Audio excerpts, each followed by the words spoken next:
Welcome to another edition of Against the Grain Sports Podcast Uncut, and I am your host Jody Coleman in the building. Hope everybody had a great. We're back in the building with my man Ray, more than just a barber. Lindsay, man, what's going on, my guy? Hey, I'm feeling good, feeling great. I'm tell y'all, boy, my Miami Heat is cooking, boy. We we making moves, baby. Y'all ain't doing shit.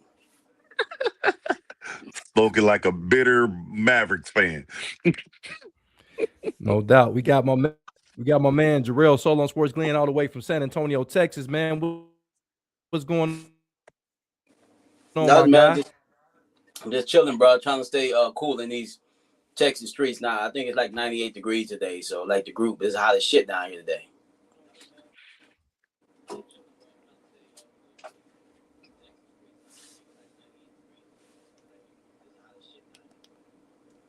Well, so talk to me, man, real quick before we get started, man. Tell everybody what's going on with the World Cup, man. Give us an update real quick and let everybody know what's going on with the World Cup.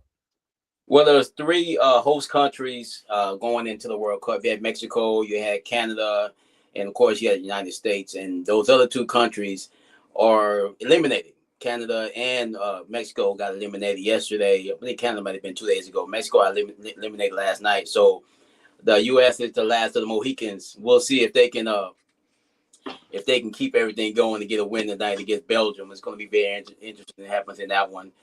See if they can finally get a win. But it been some very entertaining games. The Mexico England game was very entertaining yesterday. I'm not used to seeing that many goals, but it was very very good soccer game yesterday. So you talking about we gonna make Belgian waffles out of Belgium this week? They gonna try, bro. We'll see if it works. Yeah, the World Cup, man, is taking everybody by storm. I mean, everybody seemed to be a fan all across the country. Right? What do you think about this World Cup, man? Just as a whole, man. Talk to everybody about this World Cup and what it means to a lot of these people out here. I mean, first of all, to have it hosted in, have the United States hosting the World Cup is awesome. I'm kind of, disappointed with, some of the politics that's going on behind the scenes, but uh outside of that, man, they've been doing their thing. I think the USA has definitely gone further than most people had expected them to, making it this far. So I'm curious to see how this Belgium and United States game, Germany and United States game is gonna go because man, there's already a lot of drama built up around this game thus far. We'll talk about that later. Yeah, it's crazy. It's crazy what's going on. Also, we had the Wilmington going on. That's going on this morning and all today, as well as some track and field. But we got to talk about what we came here to do when we talking to NBA. So we've been gone. We haven't been able to give our opinion on one of the biggest trades, one of the stupidest and biggest trades at the same time, I would say. And we're talking about the Boston Celtics parted ways with their superstar player, Jaylen Brown. They sent him over to the 76ers. And it wasn't a surprise that he got traded, guys. Right? It was a surprise who they traded him to. They traded him to the 76ers, a hated team, and all you get in return, people like, did you get Joel Embiid? Nah. Did you get the young Escom? Did you get Maxi? No, you got Paul George. It's almost like your mom go get you some Jordans and she get you some Gordons. Have you ever got some Jordans like the fake Jordans? You got the Mexican Jordans. That's how I feel like what happened to Boston. They got the Mexican Jordans. What are Mexican Jordans, Jody? What are Mexican Jordans? I've heard this term.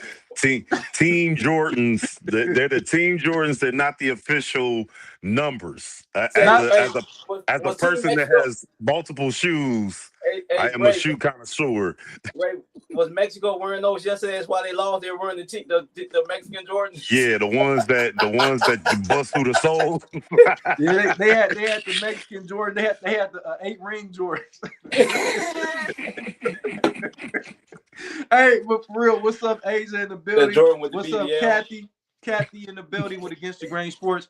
But Ray, man, they traded away their best player from last year. Of course, Jason Tatum goes down with injury, and they trade Jaylen Brown. But we know it's more than just basketball why they traded Jaylen Brown. But the trading to the 76ers to get an aging Paul George and some swaps of some draft picks.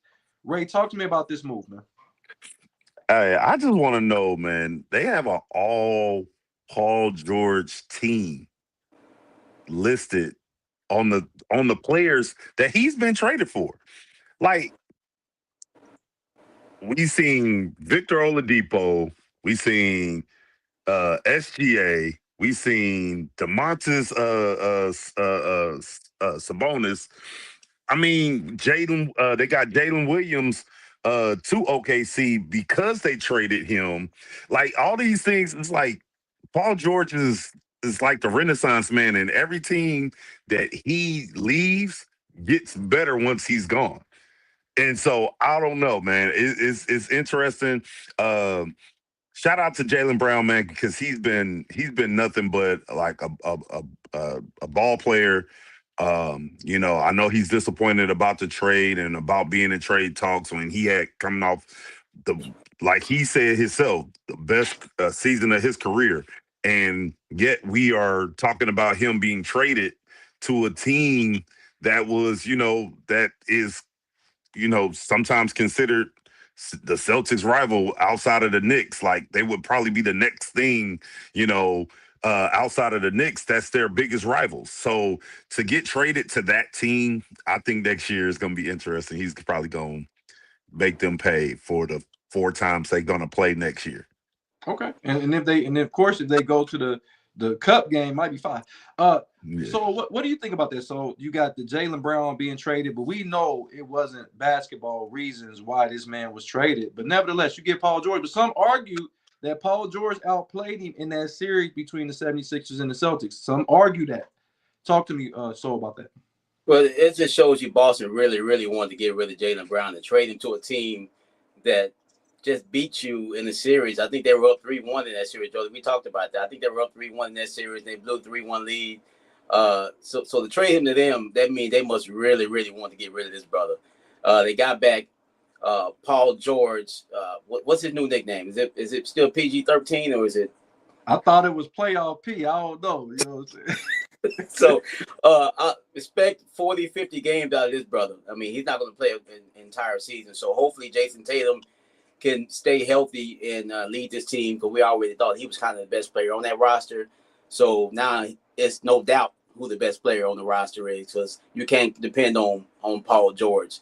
But we're not for sure what Philly's going to bring to the table either. Jalen, they think they would get better, but we don't know if Joel Embiid can make that team special. But we all know he's not going to be able to stay healthy. So that's going to be interesting. I think they got back 2 unprotected first-round picks, which is interesting. I mean, if in the next 3 years, I guess we'll see how that plays out. But, if they trade him to a rivalry, it means you must really want to get rid of him.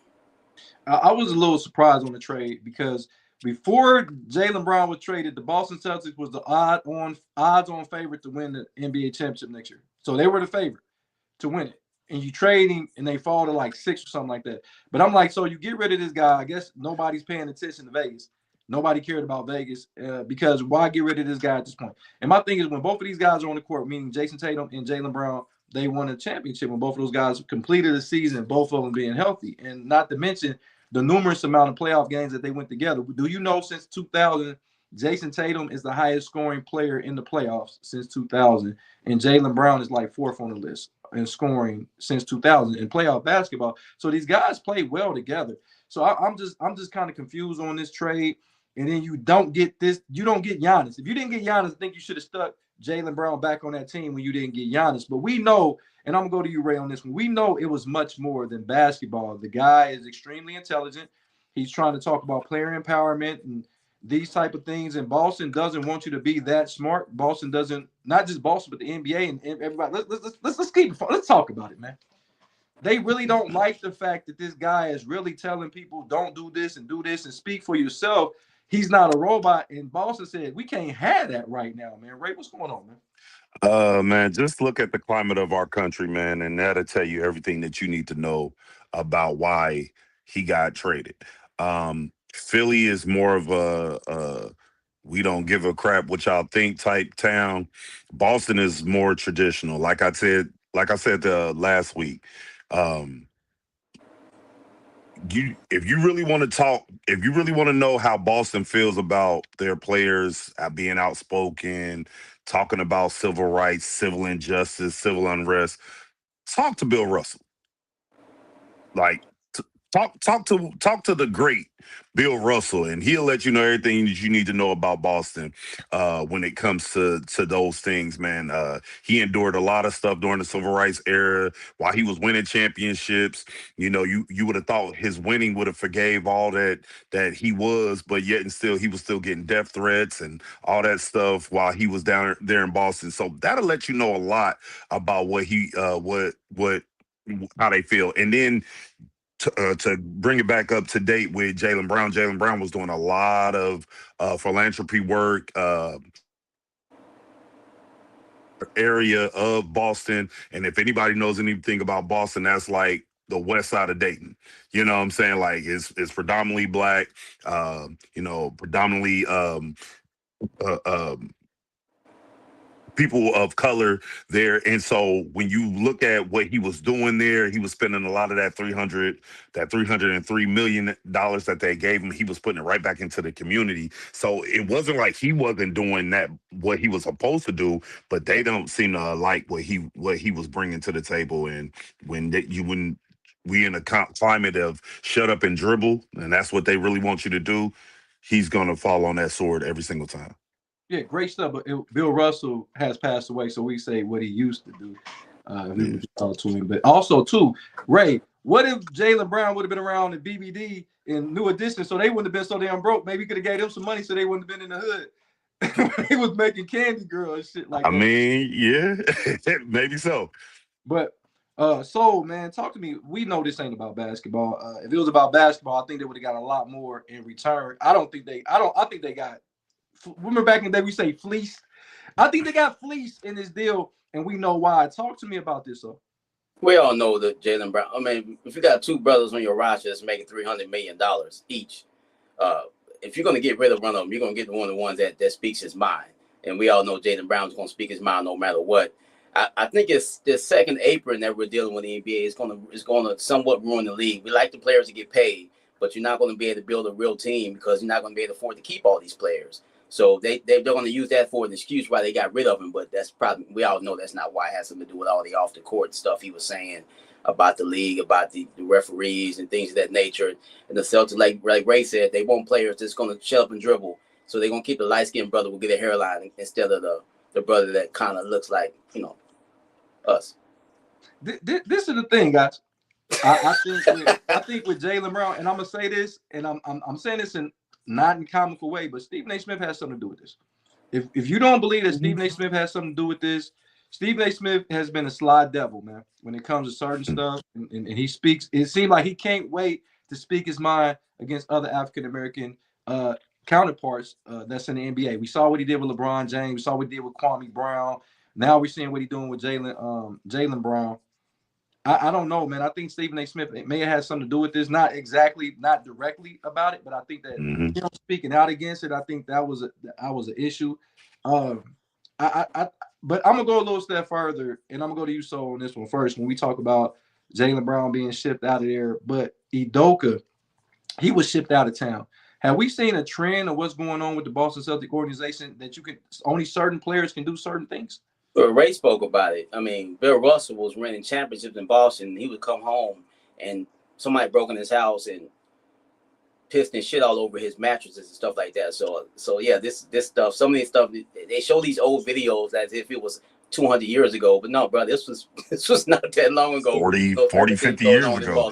Yeah, they show video, right, Ray, Mike, Jody, they show videos of it like it was, we barely found this video. This was, the grassy knoll type of shit, But hey, this type of stuff goes on in the city of Boston and all over this country. So I'm not surprised that this brother got shipped out.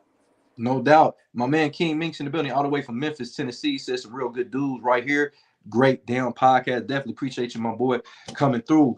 Like I said, I think that Boston, they got fleeced. And I'm gonna go ahead and say it like this, guys. I don't see the Boston Celtics win another championship for at least 15 to 20 years. They gonna, and I'm gonna say this. I'm gonna go to you, Ray. You say, tell me if you agree or not. I think Jason Tatum is going to ask to be out the door next. I think he's going to request a trade at some point. What do you think about that, Ray? I don't believe so. I think he's getting his way. Not that him and Jaylen Brown had any beef with each other, but there's been video footage that has surfaced that when Jalen Brown was taking shots or doing certain things, Jason Tatum was making faces and like nigga, that was supposed to be me. Like, bruh, like, come on. Like, so there might have been some kind of, hint of jealousy there. But when you're a competitor, you always want it to be you. You never want like I don't think I care about is winning, but when you got this money and you got incentives with your contract, I think these guys kind of get a little testy. But I don't think he'll request a trade. I think he's content there, and I think he will continue to have his way there.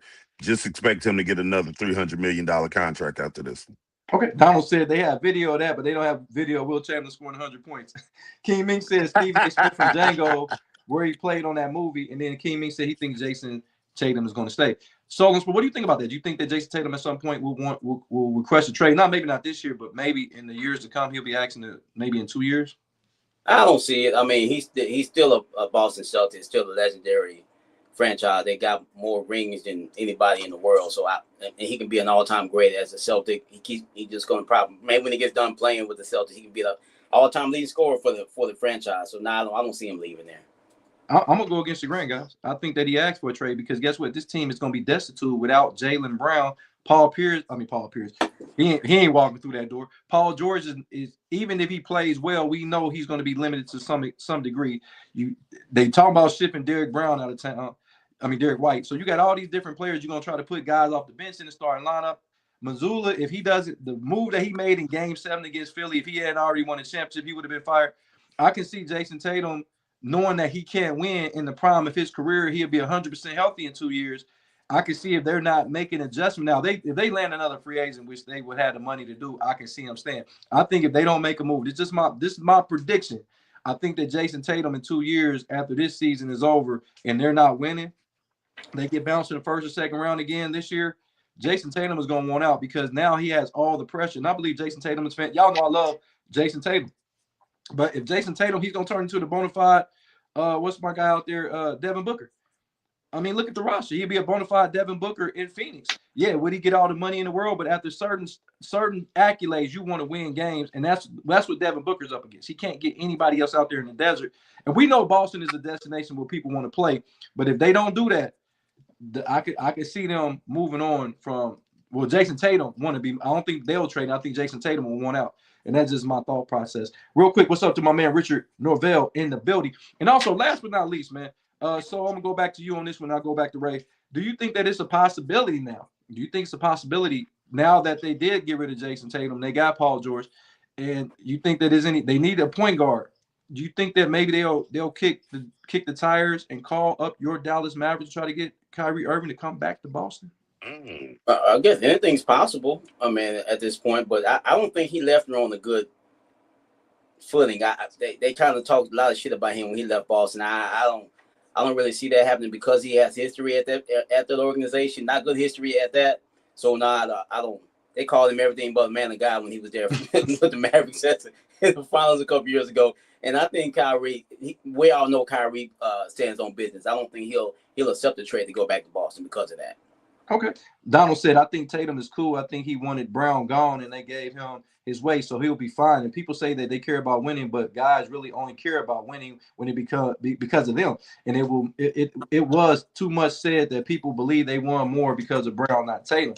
My man, Eagles Philly, all the way from Philadelphia, PA. He said, good evening, good brothers. Keep doing your thing. He stay safe and stay blessed. The Philadelphia 76ers finessed the Boston Celtics and got Brown for George, 2 first-round picks and 2 second-round picks, and we might not be done adding players to the roster. Stay tuned. Yeah, and they, like I said, I like Phylon. Getting Phylon was fantastic. I think he got him with the 21st, 22nd pick. And then Donald said, working on my guy, no doubt. So, Ray, what do you think about that? Do you think that it's a possibility maybe Derek White is in the trade and somehow they make put a package together and bring Kyrie Irving back to Boston? No, I don't think so. I'm with Soul. It was a lot of things that was going on in Boston. That's when Kyrie got to burning sage on the court and all that stuff. Like, they're not about to deal with that. You know, I think he made the Earth was flat while he was in Boston. Like all that stuff, man. Listen, they got rid of Jason Tatum. I mean, Jaylen Brown for being outspoken. They got rid of Kyrie for the same thing. They won't want him back. Hey, Waddy King said they're going for Malcolm X and Dr. Umar. Boston is going for. Don't you find that suspicious? Only why I brought that up. And not only did I bring this up for Boston, the reason why I say Boston, because you can mend all relations. I don't think they got the same coach that they had. And I think Jaylen Brown being gone, and I think he will be a better fit with Tatum. I think he didn't fit in with Tatum and Brown because they had two ball dominant guys. I think now you bring in Kyrie for a second opportunity. Well, real quick before I get to the next topic and we talk about some of these other things, what about Kyrie Irving potentially getting moved back into the Cleveland Cavaliers if they get LeBron James and they move on from James Harden? What do you think about that, Ray?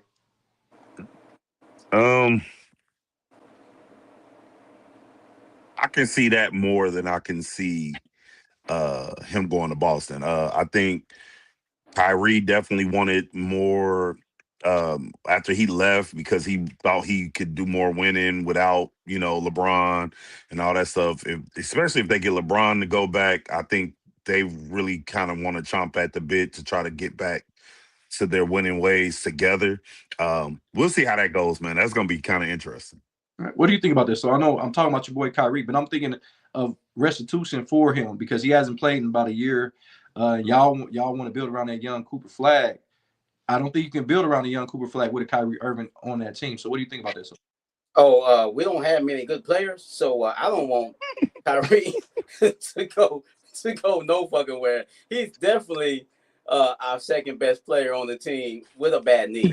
So no, I don't want Kyrie going anywhere. I want to win some basketball games, but I can see him. I mean, Cleveland. Everyone keeps saying Cleveland, but Cleveland still got James Harden on the roster. So he declined his deal. They're working on a new deal.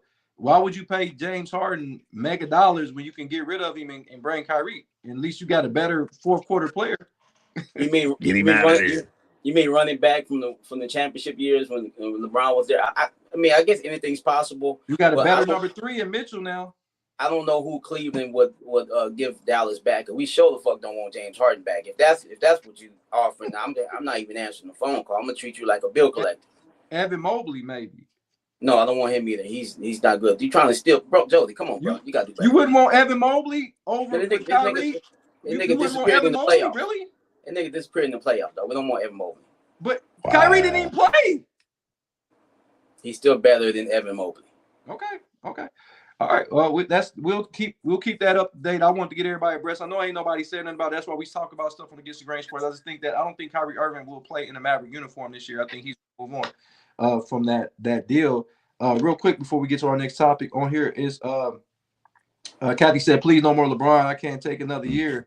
She said she can't take another year LeBron. But let's talk about this guy here. His name is DeMar DeRozan. He was waived by the Kings. Once again, the Kings show you they shouldn't be a fucking franchise. How do you let a guy go that can give you 18 to 20 points a game and get no compensation in return? You don't get a second round draft pick. You don't get shit. This is why I talk about the Kings the way I talk about the fucking Kings, y'all. Because, bruh, get something in return. I don't give a fuck if you get a late draft pick. Get something, bro. You cut this dude that is a guy that can still score 20 a game. All right, I'm done with my rant. Hey. Ray, what do you think he lands DeMar DeRozan after being waived by the Sacramento Kings? Hey, Jody, man, you got to trust the process, man. The Kings is working on something. They've been working on shit since I was born, nigga. They working on trying to be the worst franchise in NBA history. Let them cook. But for me, DeMar DeRozan is going to end up being in the Miami Heat uniform. Just from what I've been looking, the sources that I've been paying attention to, it's a good because they was working on somebody. So they was talking about Bradley Beal coming to Miami, right? You don't want him. I don't want him at all. So to me, I'd rather have DeMar DeRozan. And I know Jason was in our group chat talking about the flooring the spacing would be congested in the paint. But I think Spoelstra has done a good job at being able to move and put people in the right in their right places so it's not congested in the paint. So I don't think that's going to be an issue. I'm excited to see what that's going to look like. I really do think that DeMar DeRozan will be a Miami Heat. Okay. What about you? So where do you think that DeRozan landed? Well, the best part about if you pick up DeRozan now, like you said, Joe, you had to give him no draft picks and nothing, no trades, anything, because it's too Thing. So yeah, I agree with Ray when he said that. I do believe Miami Heat would be a perfect fit for him. They're gonna need as many players as they can score the basketball because they don't have a lot of offensive weapons. I think be a good fit down there. I know Ray thinks they're cooking something, but right now it's on the easy bake oven. They still the easy bake oven take forever to cook shit. Right? They still working, but we'll see if they can get it warm enough to get things heated down there in Miami. Hey, hold on, Jody. What's up? We got more and better players. Never mind. In my Mavericks. The Heat, King Ming said the Heat, and then the Caddy said move the Kings to Mexico. They'll do better in Mexico. I do agree with that. This is my thing, guys. The Rose they gonna run the Mexican Jordans or what? They're gonna be the Mexico Aztecs. That's what they need to change their name to. I'm not sure where DeMar DeRozan will go, but I'll tell you where he won't go. He won't end up back in Toronto. Drake won't allow it. Drake won't allow him to come back to Toronto. He done ran him up out of here. Thank Drake. I don't think he comes back to Toronto. He made a whole verse. He murdered him on that verse. I don't know why people ain't talking about that more. But anyway, DeMar DeRozan, I think was trash. That was trash. Drake is trash. If y'all don't like Drake, just say y'all don't like him. But that wasn't trash.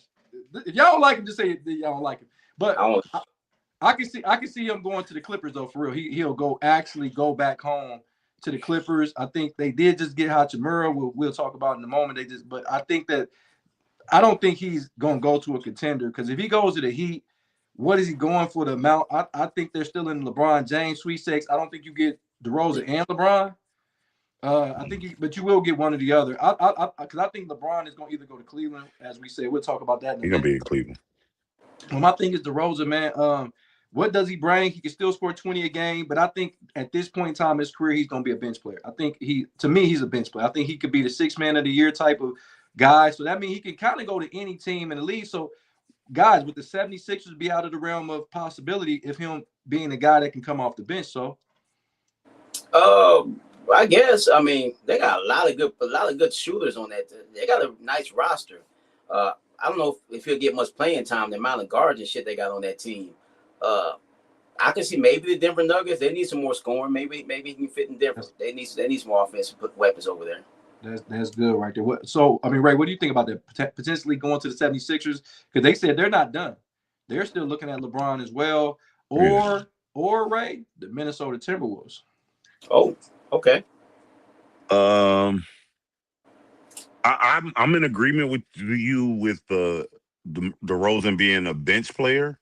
Are you still talking about that? You talking about DeRozan? Yeah, I would say I agree with him being a bench player. Shoring up the second unit, coming giving you, good.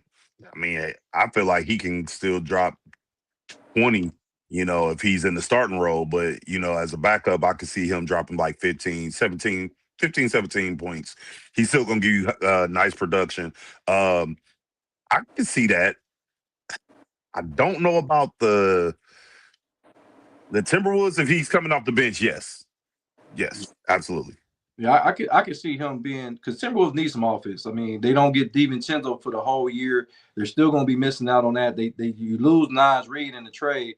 Yeah, you got Ant-Man, you got Melo, but I still think you need a third guy. I still like McDaniels in your starting lineup, but you can have DeRozan, like I said, come off the bench and give you that extra punch that you lost with Nas Reed. So I would like to see.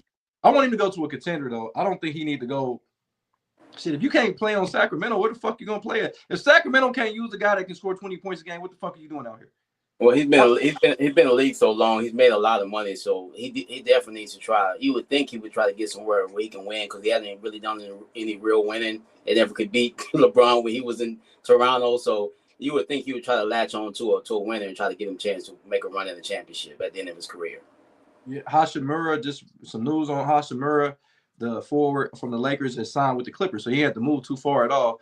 signed a 2-year, $28 million deal to go play with the Clippers. I'm not sure what the Clippers are right there with Sacramento. Clippers just have a more recent time of winning some games, but the Clipper organization has been a piss poor fucking organization as well. They don't know where they're going. You signed Hashimura like he gonna move the needle, but you just got rid of John Collins. That's another under appreciated move for the Detroit Pistons. You add him. You got the same player you just traded to get the same fucking player. So I can see the Clippers being trash. But let's talk about the definite elephant in the room, fellas. And where will Mr. LeBron James Sr. play next season? I mean, we got a lot of speculations. I mean, we just spoke about Cleveland, we spoke about the Heat. But let's be devil's advocate. Let's take the Heat and the Cavs out of this equation. Ray, where do you think he goes if he doesn't play for those two organizations? I don't think he's going to play anywhere but Cleveland. Now, he's gotten people out there that's putting the stories out there now. I'm starting to see it. It's kind of weird how this stuff is playing out, but I can see him if he doesn't go to any one of those two. Philly is still on the table in Golden State. I think Philly will probably be a better move for him if he's willing to go down in the paint, and play the four, which again, we're playing positionless basketball. So having him, Edgecombe, Brown and Maxey on the court at the same time, and for at least 19 games, we'll probably see Embiid there. So yeah, I think I think that would be a good little move for him, man. Golden State, I'm still trying to see how they would even put that team together. But those are two teams outside of him going back home to Cleveland that I can see. Hey, Kathy said he needs to go to Miami because he likes Diddy parties. So Diddy ain't out yet. Diddy almost out. Not yet. But it's gonna be. But he gonna go up there and get the baby oil worn for him. Take that. He got a lot of baby oil in prison. You know he got 18 cases of baby oil shipped to his prison cell. Did y'all know that? 18 cases. 18 cases. Are they the travel size? Nah, he got the big. He need the big bottle in there. Nah, that's not what I heard. I heard he just needs the travel size one. I heard he don't need the big bottles. He need it for his people that's in there with him. You need to oil them up and oil them down. That's the true meaning. Hey, so he the true meaning of an oiler. Maybe I never knew what the Oilers were. Oh, man. So talk to me. If outside of Cleveland and Miami, which everybody probably putting their money on either one of those teams, what other team would you think that he can go to? Ray mentioned Golden State, which they had a lot of interest in, and also he mentioned the 76ers. Who else you think? Minnesota, possibly. Golden State. I'm running out of ideas for this guy. I don't really think it's a good spot for LeBron James, honestly, because he's LeBron James. Not that he can't still play, but you got to change everything you do when you bring in LeBron James. I'm not saying he can't go out there and hit 20 or 25 a night. He can do that way out there. He can probably do that when he's 50. But, bro, it's just a lot when you bring in a LeBron James. That's why I'm trying to I have a hard time finding a team for this guy. It's kind of like Ronaldo in soccer. He's 41-year-old. He's finally hanging up. But, they let him play. He shouldn't have even been starting, bro. He was out there because who he is. And if you bring LeBron James on your team, you're going to have to change everything you do because he's LeBron James. So it's going to be interesting to see what team's willing to do that, or if he just stays in Akron because there's no NBA team there and just hangs out like we doing the karaoke bars and hanging out, doing his thing, chilling. I think the man's going to retire. This is my opinion, but we'll see. Oh, hell no, he ain't retiring. I think he's going to end up in Miami, but if I'm going to go outside of those two teams, I'm thinking the Denver Nuggets. I think the Denver Nuggets could be a situational place where we know the Joker runs out of gas in a lot of game 6, 7s in the playoffs. You get LeBron James to sometimes take Jamal Murray off the ball, let him be a spot up jump shooter so he won't run out of gas either. I think LeBron James, they're missing the small forward aspect because they got rid of Peyton Watson. Peyton Watson has moved on. He is no longer a Denver Nugget. I can see him coming in and giving some type of spark, some mentorship, letting Joker only play 65 games so he can still win his MVP, but he can get some rest. Then Jamal Murray, get some rest, and hopefully Aaron Gordon. Maybe we talk about guys that get hurt, but we are never talking about Aaron Gordon never being available. Aaron Gordon is never fucking available for the Denver Nuggets. And when he's on the court, yes, they're a championship contender. But guess what? We don't talk about him like we talk about AD. We need to start talking about Gordon the same way we talk about AD and Kawhi Leonard and all these other players that get hurt. We need to start talking about Aaron Gordon the same way. We be letting motherfuckers off the hook, bro. We be letting motherfuckers off the hook. A lot of people, look, this is against the grain sport. We don't let nobody off the hook. We peep everything. And Aaron Gordon is never fucking available when he needs to be available. And it's like we skip over that. So I think LeBron James will give him a chance to be available so he can stay out some games. But we ain't letting him off the hook. We talk mad shit about Anthony Davis. He got nicknames, always dressed. You know what I'm saying? Like, it's like he got so many different nicknames, but it's certain players that get a pass. Him, Porzingis, Brandon Ingram. Do y'all know that Kawhi Leonard played more games the last 2 years than Brandon Ingram? Well, the reason why those other guys don't get smoked, Jody, because they're considered role players.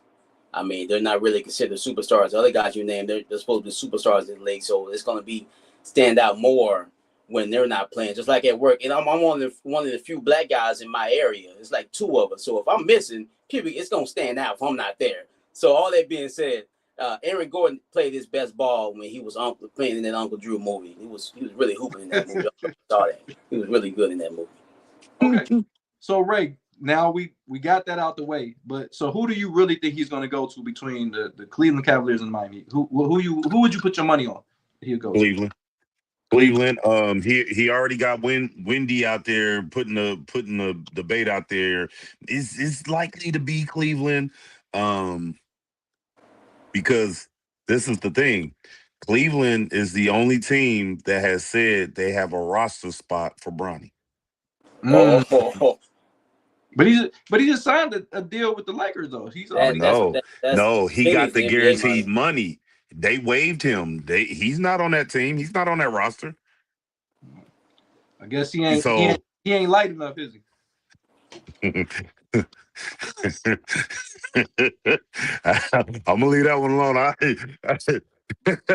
But yes, I definitely see that he's going to go to Cleveland, and this is why. I think really LeBron really wants to go ahead and retire. However, I think he wants that farewell, tour that, everybody, that he feels like he's deserving of. When did they start doing this? When did this start being a thing? I don't really know. I know Kobe. I mean, the Lakers did it for Kobe because, hell, Kobe stayed with one franchise for his whole career. And why wouldn't you do that for him? But, LeBron James, with him being in Cleveland, spending approximately 11 years there, if he goes back there and finishes his career there, I can see that happening. Hold on, I'm gonna get to you. So I got a question for you, Ray. So you calling the LA Lakers or the new Hoosiers? It's no time Lakers. I'm not saying none of that. Hey, but doesn't that sound suspicious? The 86 Celtics. It seems very Celtic-ish. I thought they were in sync out there. I thought it was LA in syncs. No? Okay. All right. So who do you think he goes to between Miami and Cleveland? What do you think? I'm with Ray. If only spot I could really see, the place that showed him the most love his whole career is Cleveland, besides when they burnt his jersey when he did the decision. All that being said, they really love that man in Cleveland. And apparently one of his high school teammates has a job on the organization in Cleveland. Also, apparently the owner had a 2 or 3 hour meeting with LeBron, went to Akron at his house and hung out. So I'm pretty sure if he decides to play, it's going to be Cleveland. If he goes to Cleveland, that won't be considered ring chasing. It won't be, because they wouldn't have a ring if it wasn't for LeBron James. If he goes to one of these other teams, they're going to be saying he's chasing a ring. But I think if he goes to Cleveland, I think it'd be the perfect beginning and end of his career. Okay. Kathy said, please, no, Bronny is not playing in the summer league. So I wonder why he's not playing. Well, yeah, he must be somewhere where he's going to get a spot if he's not playing the summer league yet. King Ming said he's going to Cleveland because they traded Bronny and 9 cases of wine. And then he called LA. He said the LA casserole bowls. My thing is, I think he ends up in Miami still. The reason why I think he ends up in Miami is because I think that gives him the best opportunity to win. And just like so, I don't think it's ring chasing if he goes back to either one of these teams because he has 2 rings with the Miami Heat. He also had one in Cleveland. I can see him going there. I can see him being there where you can interchange him and Giannis because Giannis ain't been the healthiest player the last 3 to 4 years either.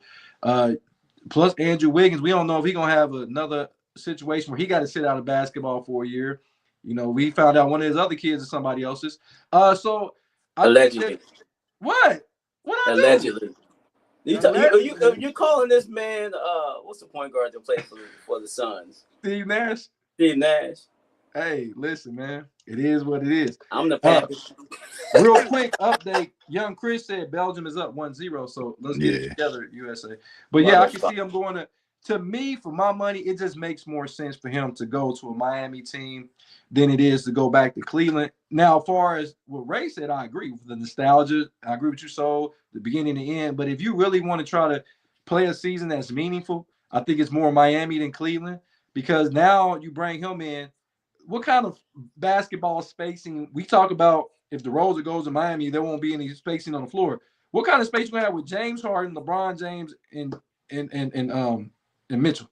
Well, James Harden ain't even on the contract right now, so they don't have to sign James Harden. That would be a reason why LeBron would only come back if James Harden signed. He would only go back. Like LeBron James is holding it. Let's keep it real. Right now, LeBron James is holding the keys for a lot of people that's free agents. Like Draymond Green. Ain't nobody talking about Draymond Green. Ain't nobody talking about Draymond Green. But as soon as LeBron James signs whatever team he ends up signing with, watch the dominoes fall.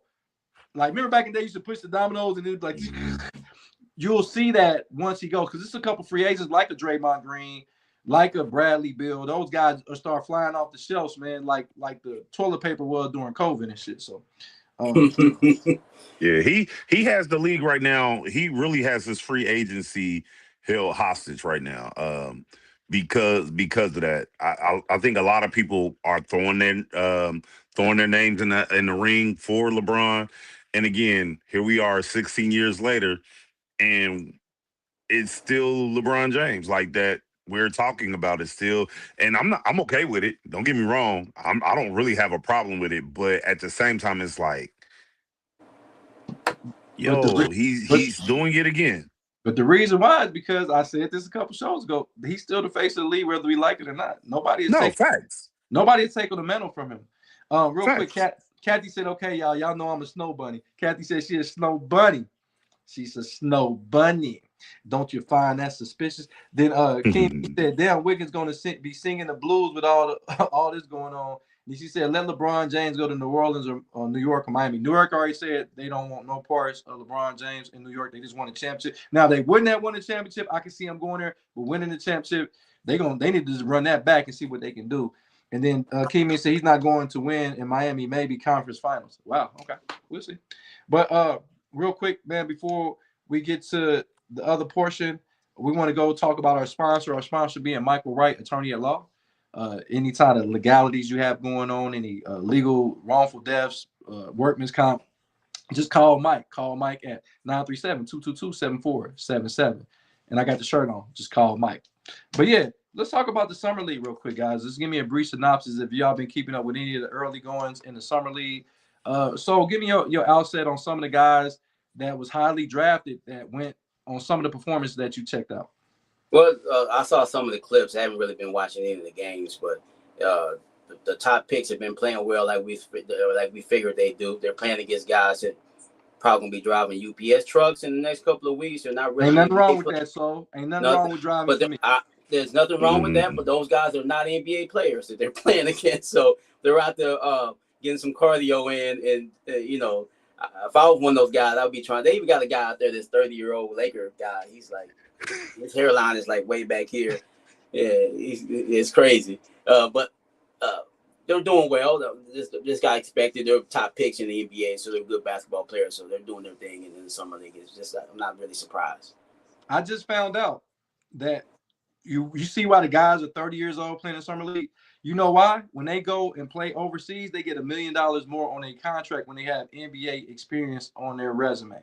So a lot of I didn't know that. I didn't know that's why some of these guys know they're not going to make NBA team. They know they're not even going to make it to training camp. So they go play in summer league, and then when they put it on their resume, their agents tell China and European countries like the higher leagues, they'll get $1 million more on their incentives if they do know the summer league's not really NBA. They don't know that. China don't know that. They don't care if you got some kind of it does say NBA summer league. It's not just the summer league. Yeah, so I think that's why these guys, like Soul just said, guys with hairlines back here, they like, shit, if I get an extra $1 million, and then you ain't even got no taxes in some places overseas. So shit, why not do it? Sometimes you making more money than Bronny James. Anyway, Ray, talk to me about something. What you like about it so far? I like actually I've been watching some of the games.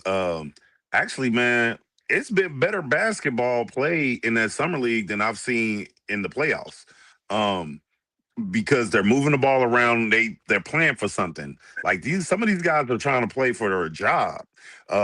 Whether they're gonna get a G League call or get a two-way contract or a 10-day contract. Some of these guys are playing for something. So I'm seeing good ball movement. I'm seeing guys actually going to the rack and not just going to the rack and passing it out to the three.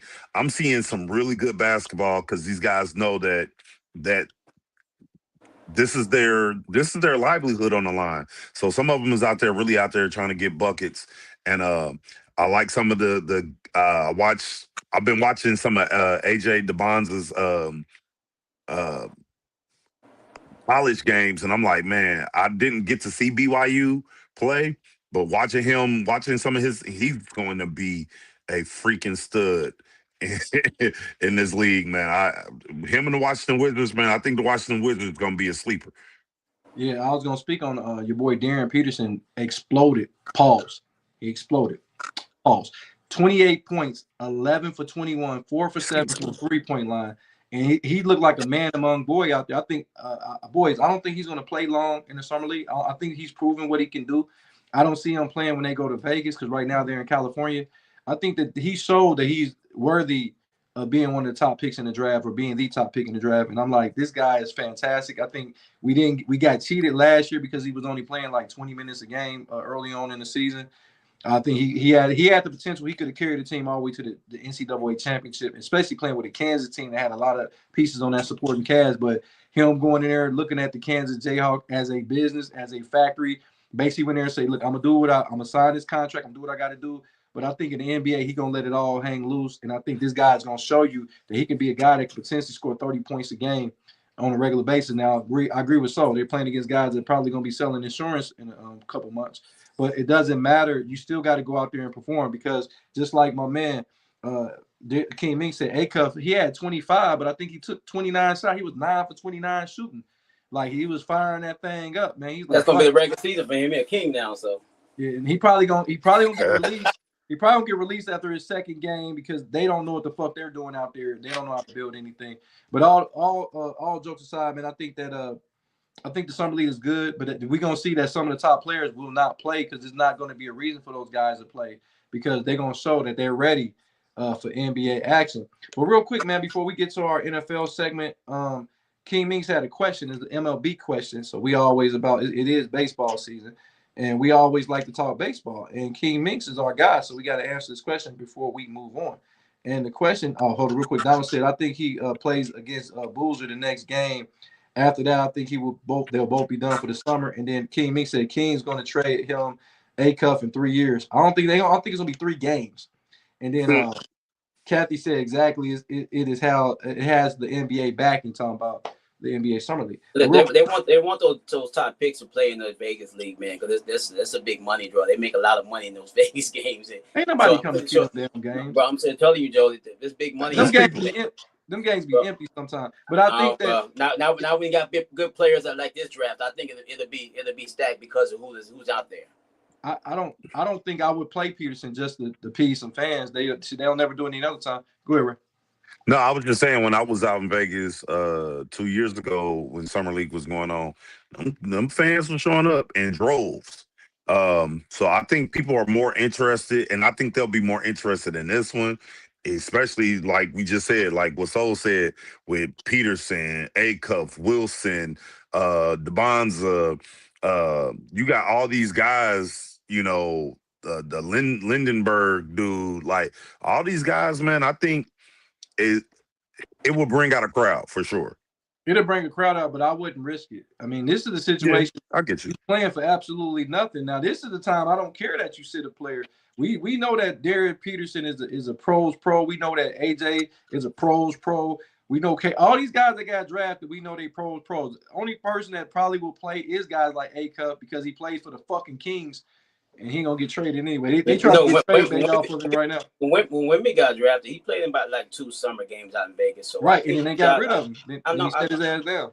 I know what I'm saying, but my point is, I think they'll play in a couple games. Not they don't play the whole tournament. That's gonna be for the guys that's trying to make the league. But I think those guys, those top players, they'll play at least 2 games. Then they'll probably shut them down after that. Yeah, you probably we'll see how it goes. But real quick, Key Minks had a question for us. He said Jody Ray and Soul. Got one question. I need to know your opinion. Who's the greatest defensive MLB Major League Baseball player you've seen play of all time? He said Ozzie Smith. So who you think? Before I read the end of the question, I was gonna say Ozzie Smith. That's the first person that came to my head. So I'm going Ozzie Smith for sure. Okay, Ray, what do you think? I wouldn't argue that Ozzie Smith one at all. I'm going Ken Griffey Jr. Man. I think Ken Griffey Jr. The way that he was able to play that outfield, the way that he was robbing home runs, especially I'm talking about a healthy. Let me rephrase it. A healthy Ken Griffey Jr. was a Gold Glover year in and year out, man. I think he was one of the most fantastic, not offensive players, just offense, but defensively. This guy, to me, Ken Griffey Jr. was the best major league player of all time. And I know you got the Babe Ruth and Barry Bonds. I think even if Barry Bonds was not on steroids, I would take a healthy Ken Griffey over anybody in baseball history. That's just what I do feel about defensive in baseball.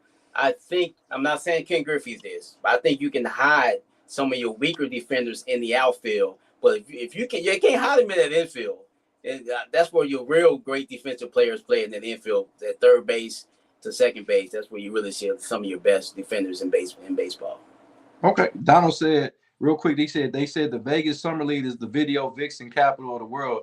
They say the IG might prey on rookie players at the amazing rate down there in the Summer League in Vegas. Watch out for the IG models. Who's that girl? Didn't Wemby's bodyguard knock down like Britney Spears or some shit when he was out there for the Summer League and she was trying to run up on Wemby or something and his bodyguard like bumped her and she fell down. You remember that shit his rookie year? I think so. Hey, listen, if you 6'8", go to Vegas this weekend. When they go out there, you knocking everything off because they don't know if you in the NBA or not. Just be 6'8". Wear your Minnesota Timberwolves polo and shit. My nephew 6'8". Go to Vegas. Peanut 6'8". Hey, but real quick before I get to that, Peanut playing defensive end. They talking about he might be. He play defensive end now. They took him out of the wide receiver room and put him on the DN. And they talking about he ain't played a snap of football. He already getting letters. Damn. That's good stuff right there. He a junior? Senior this year. He'll be a senior and never played football before. Well, he played his freshman year, but he definitely ain't played defense. But I guess he killing them in practice. Far as Jordan, you know what? One thing about starting to play at this age, the way they teach him is the way he's going to play. He don't have no bad habits. That's for damn sure. That's it. Kathy said the only one I can think of defensively is Yogi Berra. Young Chris said Nolan, or what's it, Arenado? How you pronounce it? Yes, Arenado. He said this generation. I guess he's a newer player. Yeah, I mean, now is, I don't know, man.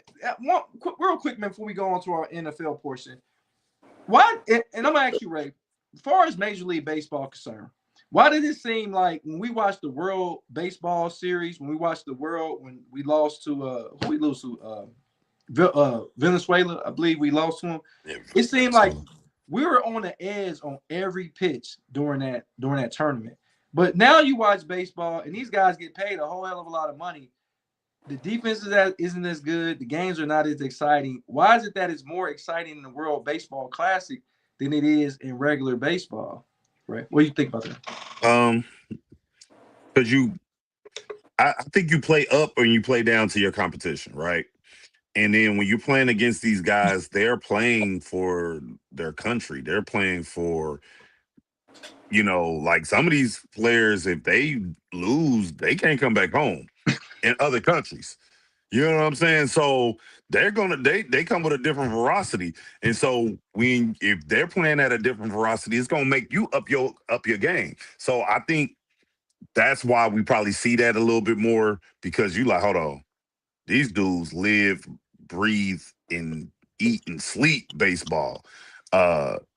We don't do that here in America. So we can kind of take games off. And you got to think, a lot of those Venezuelan, Colombian, Cuban players, they're going back home. They're playing in the MLB, and then they go home and play for their country.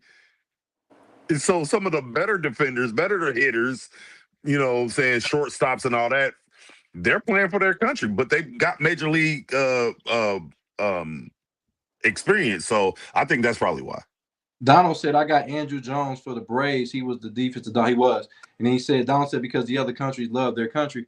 And before I get you, so I just think that I don't remember one error in that final game for either team. Not one error. So talk to me about that. Why do you think that is more intensity per pitch, per at bat for the the major league, the cup over, even in the playoffs? Sometimes the intensity isn't not. You can cut the intensity with a knife in those games, but in baseball, you ain't on your seat for every pitch like that. Well, like Ray said, you're playing for your country, man. Some of these other countries, they really take pride, and they were probably happier winning the World Baseball Classic than they would the World Series. So that means a lot to those guys in some other countries, man. And you can see it through the screen when the Dominicans hit a home run. They got a whole dance routine they do. I love the way they play baseball, and they have that fire, and they feel something different when they playing for their country than they're actually playing for the United States. Over here, it's just a job to them. But when they play for their country, they're doing it for their countrymen. That's okay. Donald said, like in basketball, how Dennis Schroeder and Patty Mills turned into Michael Jordan when they played the country, but facts. Big facts. They super mid. I think that you're right. But my thing is, if the intensity is that high, then maybe we need to start implementing some of these other countries. Like the NBA is trying to go global. I think the MLB should go a little bit more global. We should see some. I wouldn't mind having a team out of Venezuela or a team out of Cuba. Those teams, that's not a far distance to travel. And I think that these guys, I think that will make things more intense if you had professional teams in Mexico. Those are places where I wouldn't mind you have professional teams rather than you try to be in like the NFL and put a team in London. That, to me, doesn't make as much sense as having a team in Cuba, Venezuela. Even the Dominican Republic can actually have a team because that's a port of the United States. So I don't know. I'm just looking at it from that perspective. Yeah, Jody, but if you put a team in those countries, there's still going to be a Major League Baseball team. That doesn't mean every player is going to be from that country that plays for that team. You know what I mean? If you put a team in Venezuela, it's going to be players from all over because anybody can pick up those players. That ain't what I'm saying, but I get that. But they can have a minor league team just like we had the Dayton Dragons in Dayton. And a lot of players are from this area. You can have a minor league team. You can start scouting better players because now you got a more Hawkeye view on the players that are potentially going to be the next up and coming stars. You don't have to wait until they like 14 or 15. You'll be able to see them at an earlier age, and then we ain't got to go through all that people trying to stash players away so the Yankees can get them and shit. That's all I'm saying. So, but let's go to our NFL portion, man. Before we get to our NFL portion of the show, we want to shout out our sponsor, Michael Wright, Attorney at Law. If you have any injuries, wrongful death, personal injuries, workman's compensation, anything in all of the 50 states, just call Mike. You can call him at 937-222-7477 in any of the 50 states in any city in America. He can help you out. So don't think that you're limited at all. But let's get to the NFL, guys. And the lists have been released from 79 to 100. So we got 21 guys on this list that already been named for the top 100 NFL players for the 2026 season. And real quick, Kathy said there's a pride for other countries.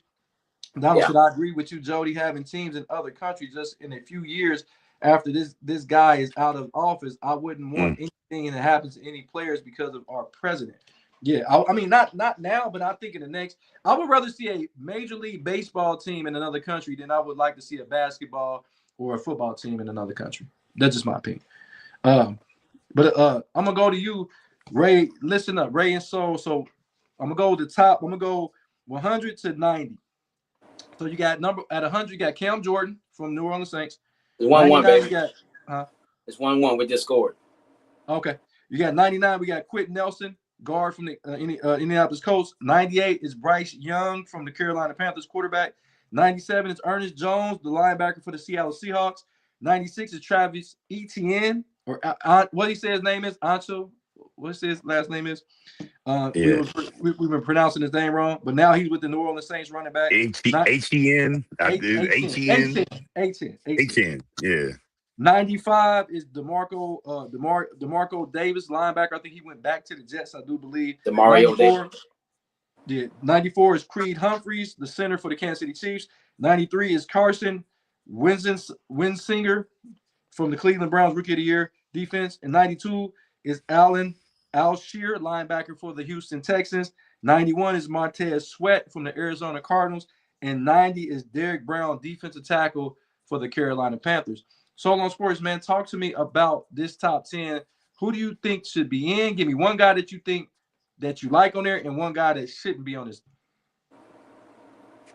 The running back ETN, he deserves to be on there. However the hell you say his name, he definitely deserves to be on there. Where's he at now? He's with the Saints now, right? He's with the Saints now. He's number 96 on the list. Yeah, the guy that I don't think that should be on there, which I've been hyping him up the last year or so, was I don't know about that quarterback Bryce Young being on there.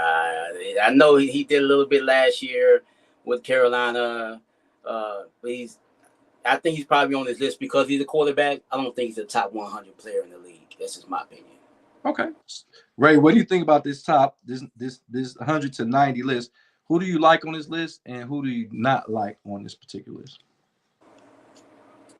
I like that they put Sweat on there. The Bears had an outstanding season last year, but yeah, I'm in agreement. There's no way that you can convince me that Bryce Young is a top 100 player in this league right now. There's no way.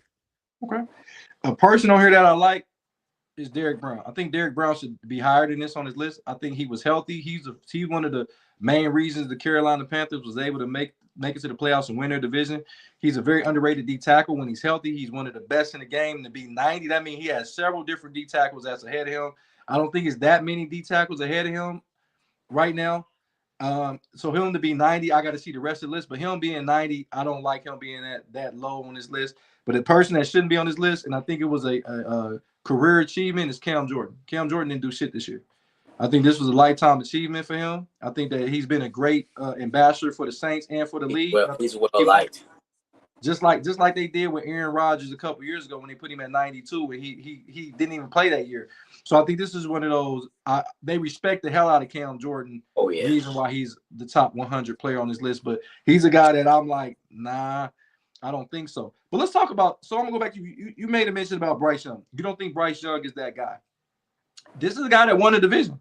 That means he beat out your boy Baker Mayfield, beat out Kirk Cousins, and neither one of those guys. I know Baker will be on the list somewhere. But you don't think he's getting better? Oh yeah, I do believe he's getting better. I just don't think he's one of the top 100 players in the league. I just think he's on this list because he's a quarterback. I'm pretty sure there's a bunch of left guards. I'm not saying that Bryce Young's not gonna have a future in this league and being a good quarterback. I just don't think he's a top 100 player in the league. I think that's kind of a reach. I think that's kind of difficult. I think that him being a 98 is not a bad spot for him because he did lead his team to the playoffs, whether you like it or not. And I think they got to count for something. I mean, he had more touchdowns than interceptions, and he battled through a lot of adversity because his running backs kept getting hurt. But Ray, what do you think about that? You made mention about Bryce Young as well. You don't think Bryce Young should have been on the list at all? No, not at all. I hear everything you just said. That's cool. But top 100 players, when you got rosters of what 22, 30, 50, so you got 56 or 52 53. players in 53 players on each team. Most of those guys aren't seeing the field.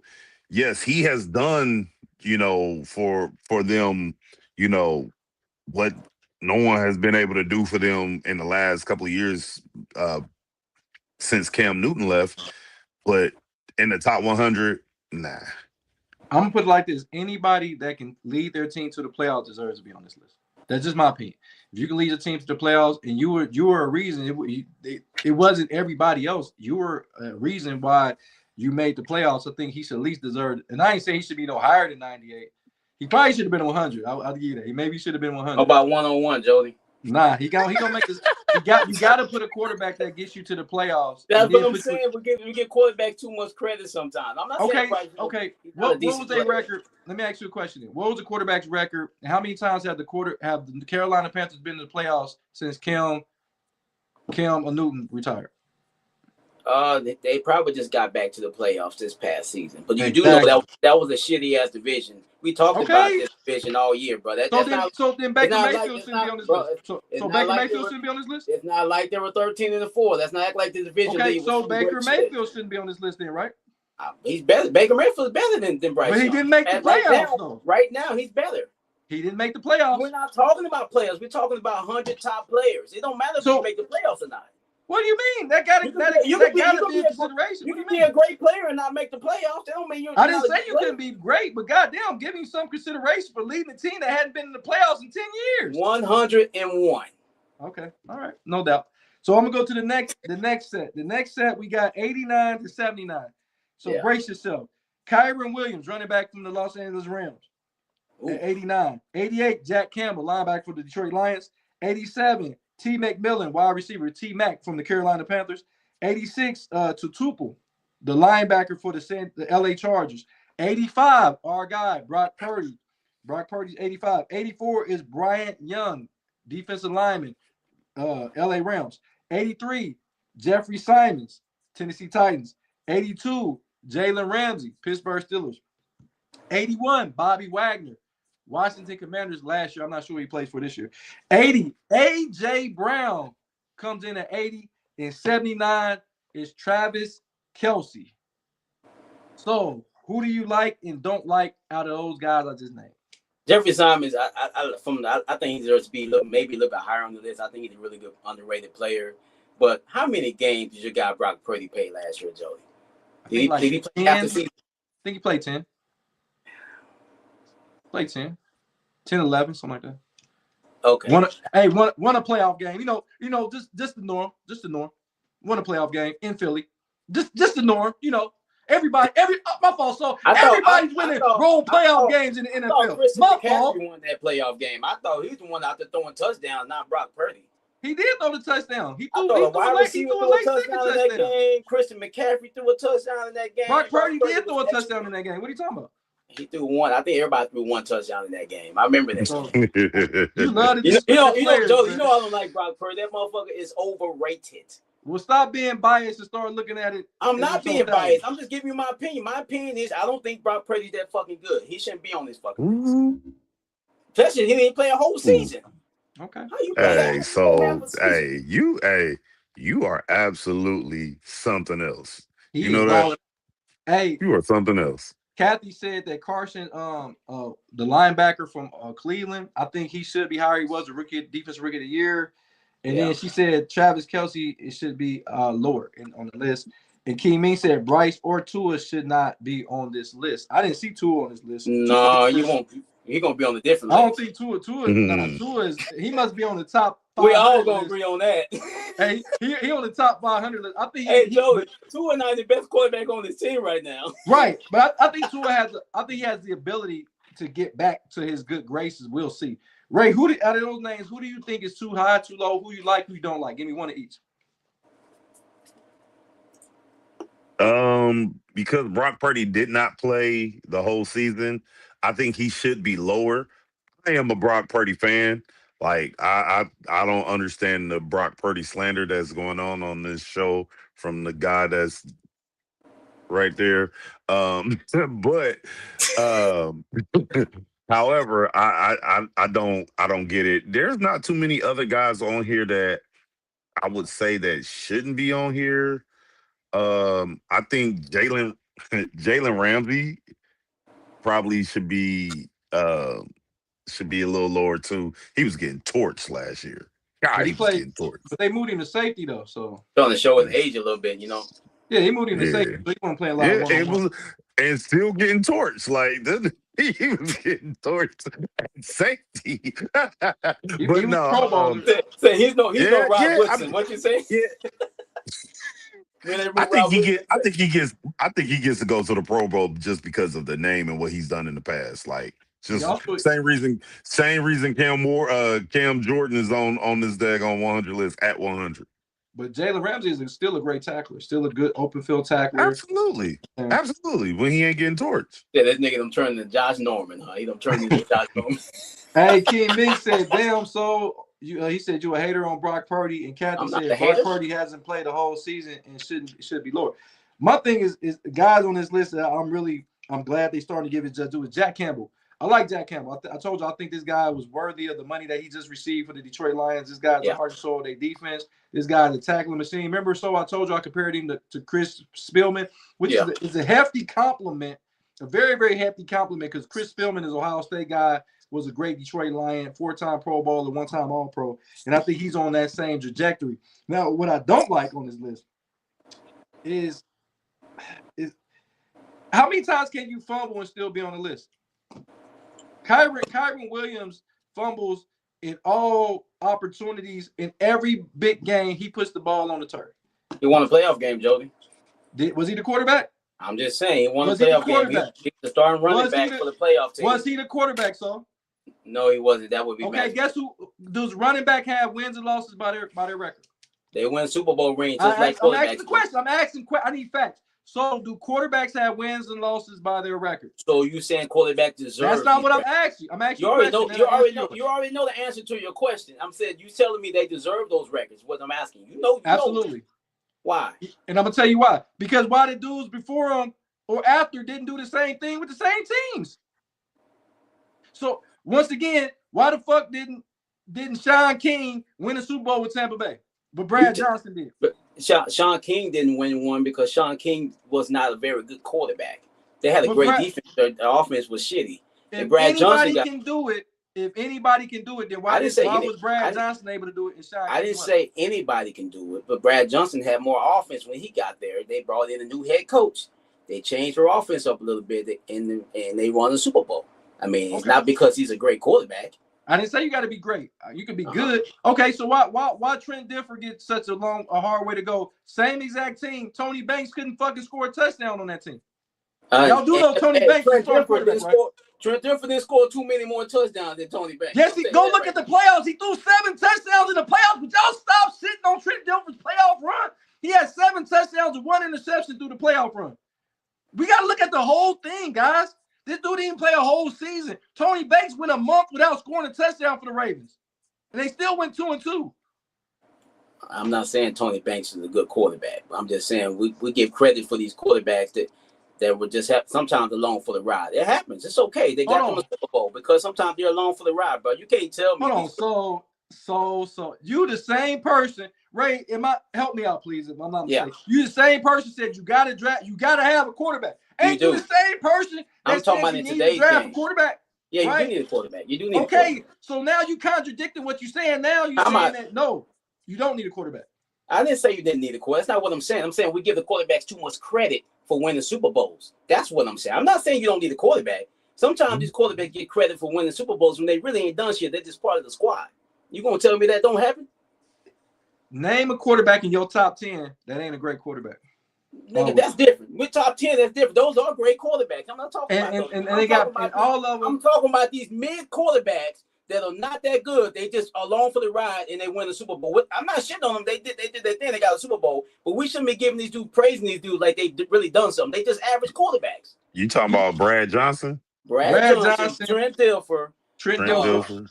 Okay, 2. Jim McMahon.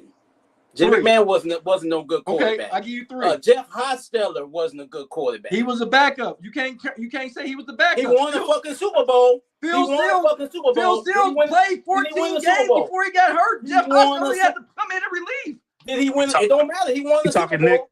Are we talking Nick Foles? He did the same thing Phil Steele did. Phil Steele that's what made me think of that when you said. So okay, argument's sake, I give you 4 quarterbacks in history out of fucking 60 Super Bowls. Yeah, but Joe Montana won 4. Tom Brady won 6 or 7. That number's going way down, brother. Troy Aikman won 2 or 3, so that number's going down. He got 3. So is Rippon mid? Even though Rippon won the MVP, he's mid too. Rippon had 1 good season. He won the MVP. He won an NFL MVP. Okay, he's not considered a great quarterback. But he's better than average, evidently. For that 1 year, you're right. He was. Yeah, Rippon was a cold motherfucker. Yeah, come on, bro. Doug Williams. If Doug Williams didn't get blackballed the way he got blackballed, we know how good Doug Williams would have been. Well, I agree with that. So all I'm saying is you can't say that. Roger Staubach is a great quarterback. Troy Aikman. These are legendary Aaron quarterbacks. Rodgers, Brett Favre. Those are all legendary quarterbacks. I'm not talking about those guys. We know those are top tier quarterbacks. I'm not talking about those dudes. So who are you talking about then? I said I give you 4 or 5. I just told you quarterbacks that get credit for winning when they're really not that fucking good. That's all I'm saying. Okay, I give you 4 or 5 quarterbacks, but I could give you another 80 quarterbacks that are good. So what's your point then? The point is the law of percentage is very low for you. just like US winning this game, I tell you that's law. That shit. Hey, y'all ever had Belgian waffles, the frozen ones? That's what we playing like right now. We're playing like frozen Belgian waffles right now. Hey, Ray, you know what he sound like? He sound like, hey, that's Kane whipping your ass on this tape. hey, I got the tape.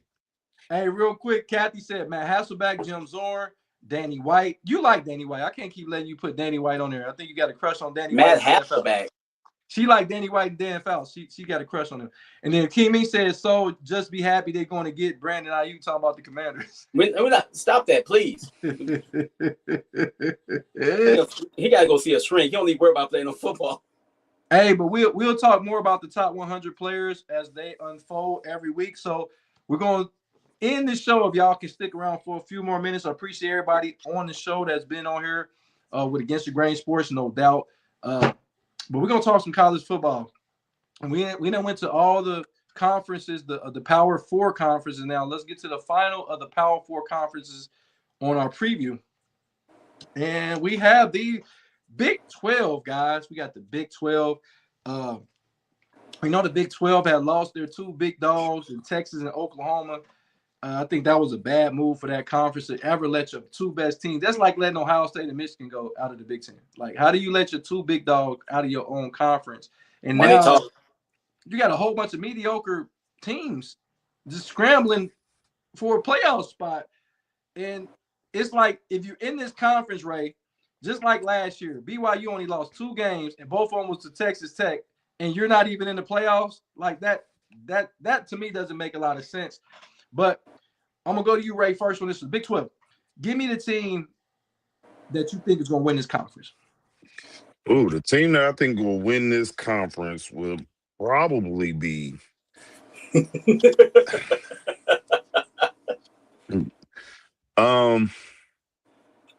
will probably be Texas Tech. Now, I know they're not getting Brandon Sorsby, but I think what they were trying to do and what they were doing there was before even talking about him, I think what they were building, if they got another quarterback in there that can actually, throw the ball and get up and down the field, and I'm sure they got a backup that can get it done. I like what they did with their some wide receivers that they had just got in the transfer portal. So I think they'll be fine there. I will pick Texas Tech to probably win that division. Okay. So who you got? I'm gonna go BYU. I'm gonna go the Cougars to win the conference. They played well last year. They battled to the very end. If they're still in the conference, people change conference every year now. But I'm gonna go BYU to win the terrible Big 12 or the Conference USA, whatever we're calling that conference now. I'm gonna go with the Baylor Bears. The Baylor Bears got the quarterback from Florida that was supposed to be some good, and he's going back to his home state of Texas. What's that brother name again? What's his name again? I can't remember his name right now. That's crazy. But I know he used to play for Florida last year. Yeah.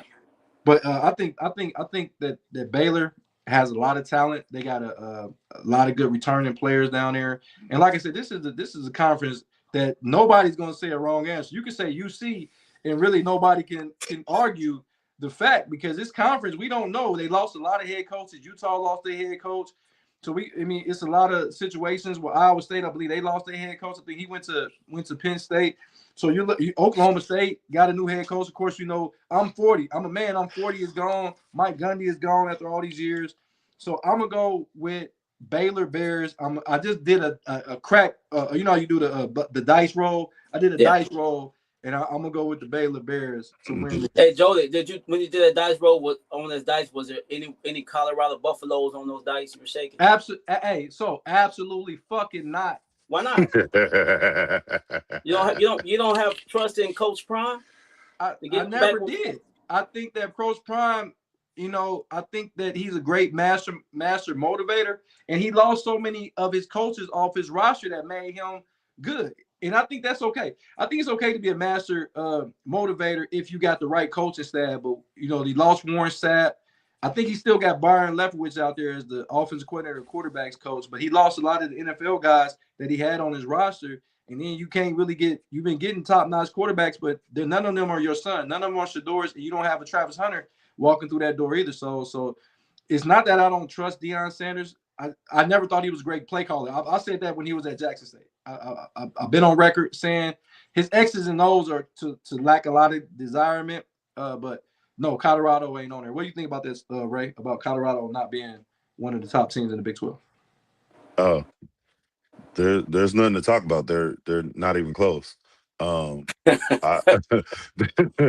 did that to try to rage betas. But no, I would never do such a thing.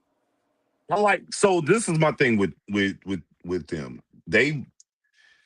They got Colorado to be back into the limelight after a 30-year hiatus of being mentioned. He has some pizzazz there. He's bringing in the guys to coach there. He's got the people on the sideline. He's giving out the Louis V cards and the invites to bring people in for the recruitment thing. All that's cool, but nothing really matters until you lining up between those hashes.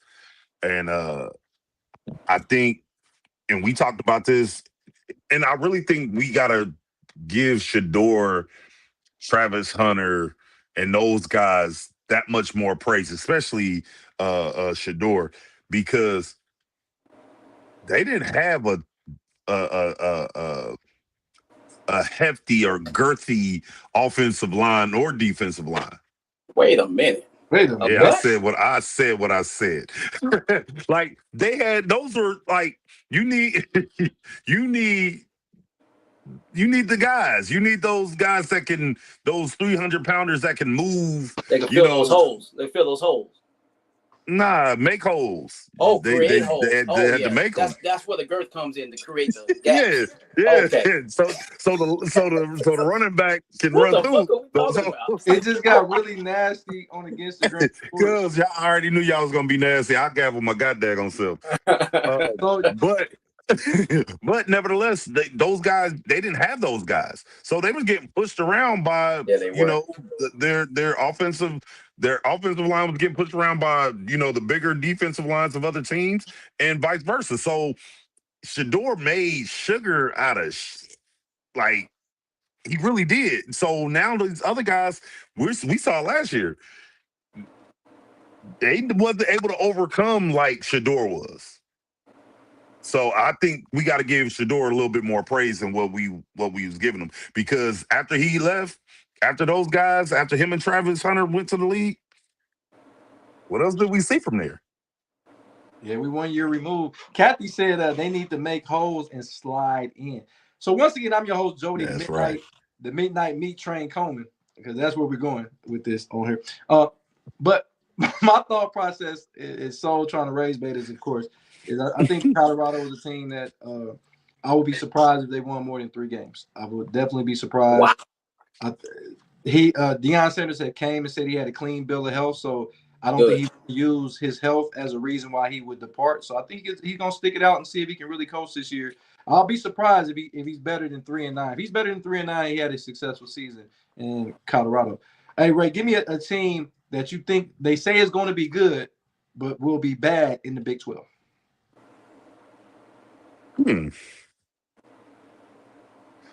They say that's gonna be. They say it's gonna be good, but it's actually gonna be bad. Yeah. Are they saying any of these teams is gonna be good? Not, I mean, not Arizona, really, Arizona State, Oh. Utah, State. No one's scared of these guys. I just think, whoa, Meek. Wait a minute. Whoa. Hold on, that's Big Suckers. 10. I'm just... But no, I mean, I probably would say Arizona State. I don't think they'll be as good as they have been in the past. They've lost some talent. Hell, 2 years ago, their only real talent was Scatterbo. So No, they had the quarterback Sam Levitt, who left and went to LSU, and they had the wide receiver that went in the first round, Jordan Tyson. yeah, Scatterbo. They got drafted higher than both. He got both of them guys. Scatterbo went in the fourth round. Jordan Tyson went in the first. That's because they don't respect running backs. That's the only reason why. I mean, for real. Scatterbo was everything to that daggone team. Shut up my Longhorn. That's for damn sure. We could barely beat those motherfuckers. Y'all can barely. So yeah, I would probably say Arizona State, because I don't think anybody else. I don't think who are they saying is good there? It's they too. Media. Hey, Solo Sports. Texas they barely beat a lot of teams. Anyway, so same question. Same question. Who do you think is supposed to be good? I know it's a tough decision, but who's supposed to be good is going to probably. Ohio State's not going to be good in the Big 12 this year. I'm going to go Buckeyes. Talk about the other OSU? You talking about Oklahoma State? I'm saying the Buckeyes won't be good in the Big 12 this year. They're going to have a terrible Big 12 conference record. I don't know. I'm like Ray. I don't know who actually supposed to be good in this conference. Kansas State. Maybe they're supposed to be decent. Maybe they won't be good this year. I know they're normally a basketball school, but I'm gonna go Kansas State. So you telling me that the Big 12 is worse than the ACC? Is that what you're saying? Yes. We got to come up with a nickname for the Big 12. It ain't that big. 12 means a lot, but it ain't. They need to take the big out of it. So should that be called the Big 12 inches? No. Minus 12 inches.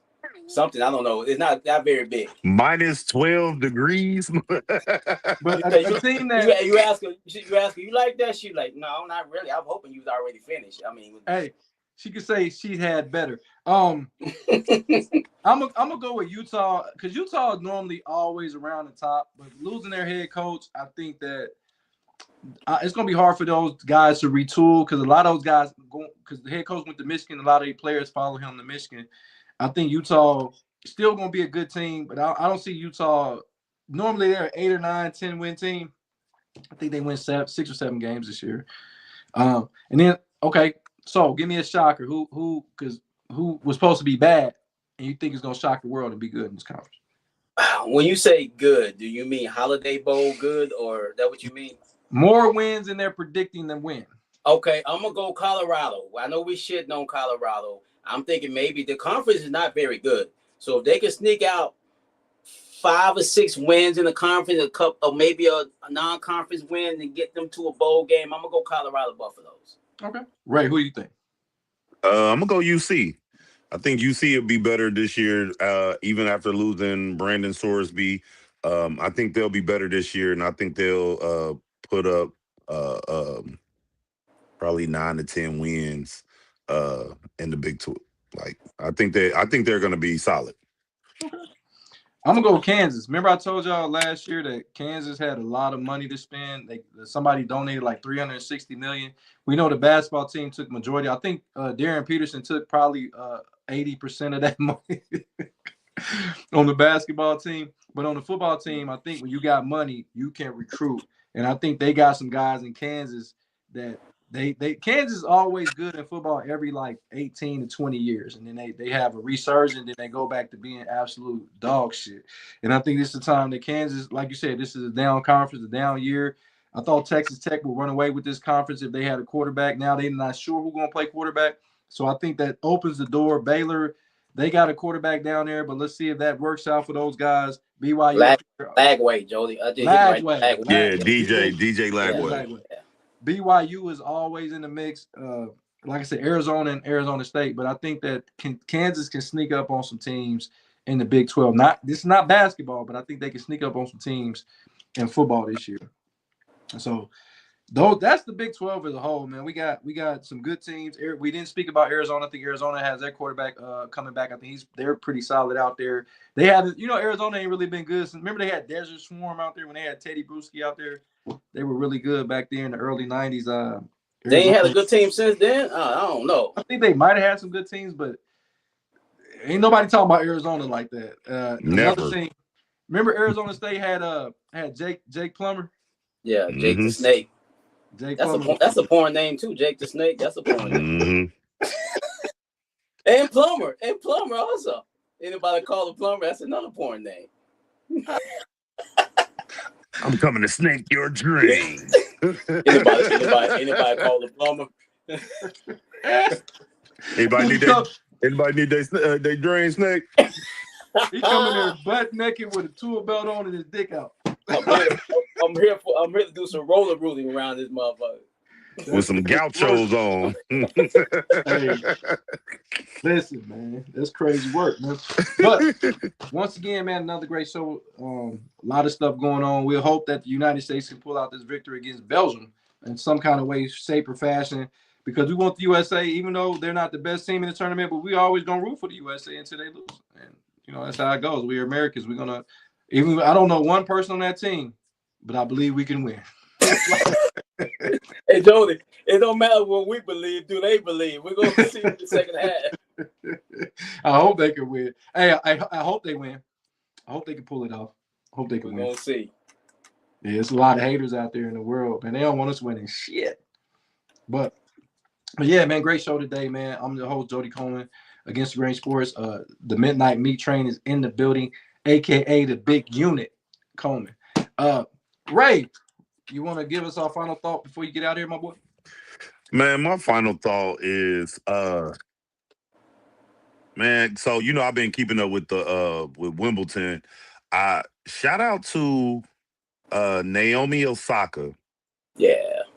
Man, she did her thing the other day, man. She went and knocked off the number 1 seeded woman in the world. I put up a piece about it on Against the Grain Sports page on Facebook.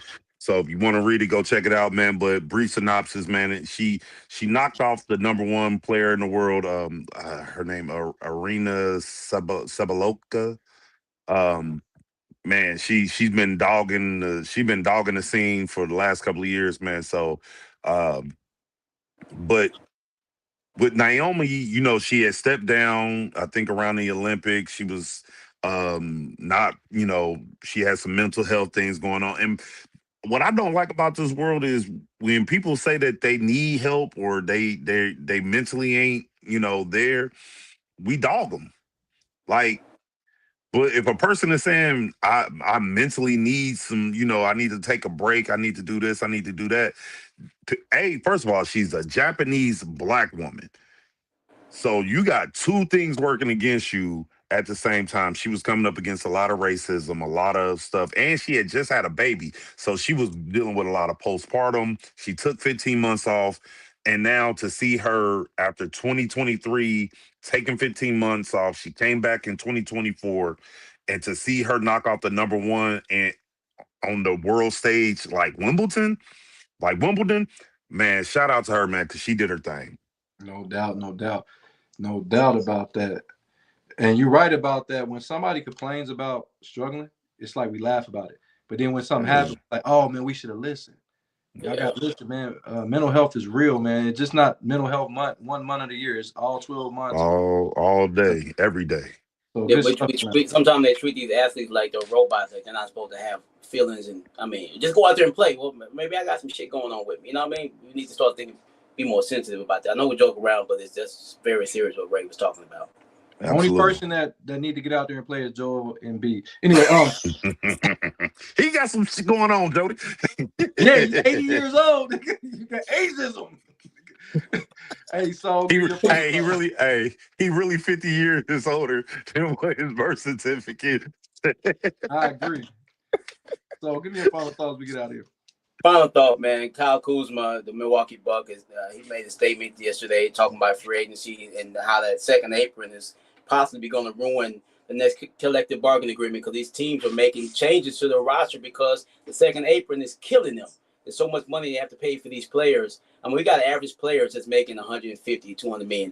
These are just like players that hit 15 points a night. And look at the player that the Lakers got, that center from Utah. They gave him $140 million or something like that. And he's just okay. I mean, so I think the NBA, I mean, I'm all cool for the players making money. They should make as much money as they can, but something's going to have to give here because we're not going to be able to really build any good teams because this second apron, I think, is really going to be the downfall for the NBA if they don't figure out a way to fix this. Good stuff. Good reporting on that. Like I said, I'm not really, to be honest, man, I'm not really all that brisk when it comes to the second apron. This is something new to me. It seemed like you got to pay somebody, I guess. And they said that your boy Devin Booker may end up being the highest grossing player in NBA history because if he stays with Phoenix, he's going to always get the Supermax because he's made the All NBA team, and he's probably every year is going to make the All NBA team. And they said he could probably go down as the highest paid NBA player that we ever seen. And that's another reason why Tatum might not want to leave Boston. Yeah, but that's if they want to keep paying him. You see what I'm saying? But you also got to think, Jody. Think about it. Right now, I think the Celtics is like, all right, we got our guy. You know, he already got a championship. Think about it. A lot of these dudes, we seen this with James Harden. James Harden got bounced around the league, you know, but he's always getting a check, always getting a big check for doing absolutely nothing but fading out. This guy won a championship, so now he can always say, even if they don't want to pay him, hey, I brought y'all a championship. So he's always going to have that as a leverage against the Celtics because of that alone. I agree if it was Milwaukee, not in Boston. Boston got 18 of them things. So when you say you got a chip, they're like, okay, Larry got 3, Bill got 9, 11, 13. So I think he can use that leverage if he was for a team that don't win a lot. But if he played for the Lakers or Celtics, you can't pull that shit on. That's why nobody cared LeBron left. Nobody gave a fuck about that. They happy LeBron leaving. Because they are, but because they already had his replacement in the building. Yeah, but I'm saying, like, if no disrespect to Soul, that's why Dirk could do no wrong in Dallas. Dirk could do no wrong because they wasn't used to winning championships. They got that one championship that he brought.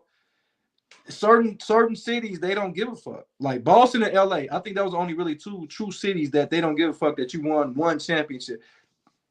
That's all I'm saying. But it took them what, 14 years to get back to that winning thing, and we're in a different age of basketball. So I think that rule would apply 14 years ago, 15, 20 years ago. I don't think that rule applies now. But the thing about it, Jaylen Brown couldn't use his leverage. He won the MVP of the finals and the Eastern Conference. But it had nothing to do with basketball. We already said that. He talked his way out of Boston. I'm just saying, I think that Jason Tatum coming to that table talking about one championship, they're going to be like, man, get the fuck out of here. Nigga, it's Boston. Nigga, we got 18 championships. You talking about one? and they won't. And we've seen in the last 8 years, we've seen each year a different NBA champion. The tide of the NBA is changing. Yes, So sir. yes, I believe he can use that leverage. And then you're just going against exactly what you said. If they got 8 different championships, then ain't nobody fucking repeating. So we'd rather go get some draft picks off you and try to redo it in the next 10 years. No, not necessarily. King Ming said, great show. Kathy said players need to start playing more than 50 games when you make 100 million. So you should have to be able to play. She said you should have to play 79 games. 79 is a bit extreme. I would say at least 72. I think you only get 10 PPL days, right? That NBA should only get 10 vacation and PPL days. You get enough fucking vacations because you got to break. You got to break at the All-Star game. You got to break at the mid-season. Shit, half y'all don't even make the fucking playoffs, so you get a break all summer. So, yeah, I think it's kind of fucked up when I know what the show's about to be over. When these NBA players, I know they're gonna get guaranteed money no matter what. But I look forward to taking my son or daughter, or whoever likes NBA, to a game here in town. They say like Giannis. All of a sudden, Giannis is not playing just because. Not because he's hurt for the night. He's just not playing. Bro, I bought these tickets 2 months ago. What you mean he ain't fucking playing? If he's really hurt, that's one thing. But they just, nah, we're gonna rest him. We played last night, so we're not. Come on, bro, come on. And then you see him in another city playing the very next day. That's crazy, man. Trash. Yeah, my final thought, fellas, man, is coming to one of the best times of the year for me, and that's called the NFL Pro Football Hall of Fame. And some of the inductees that get in, they well deserve. I mean, I think you get in there, you play the game of football, but there's some guys that hasn't gotten to the Hall of Fame and somewhat ain't even getting on the ballot to even get any consideration. So the next stop on my bid for some of these guys getting in the Hall of Fame stops with former St. Louis Rams running back Steven Jackson. Steven Jackson is 19th in all-time rushing list. He has 11,438 yards. He has 69 rushing touchdowns. He has 461 receptions for 3,683 yards and another 9 touchdowns. All-purpose yards, he got 15,191 yards. Now, you're like, oh, those sound pretty good, right? But I'm going to go ahead and take it a step further. His 11,438 yards rushing is more than Hall of Famers named John Riggins, who got 11,352, more than O.J. Simpson, who had 11,223, more than Earl Campbell, who has 9,407, more than Roger Craig, who has 8,181, and more than Terrell Davis, who has 7,607.